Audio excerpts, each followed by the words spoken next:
आता हायपरथायरॉइडिझमचे लक्षणे आपण समजून घेऊया थोडक्यात. हायपरथायरॉइडिझमचे काय-काय लक्षणे आहेत?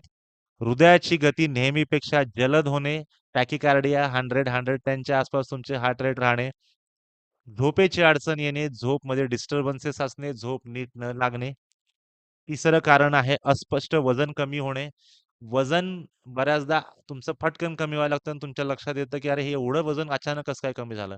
काही-काही लोकं खुश होतात, पण खुश होऊ नका. हे काही आजारांमुळे सुद्धा असू शकतं. इतरही काही कारणे आहेत, पण hyperthyroidism is one of the main reasons for weight loss, वजन कमी होण्यासाठी.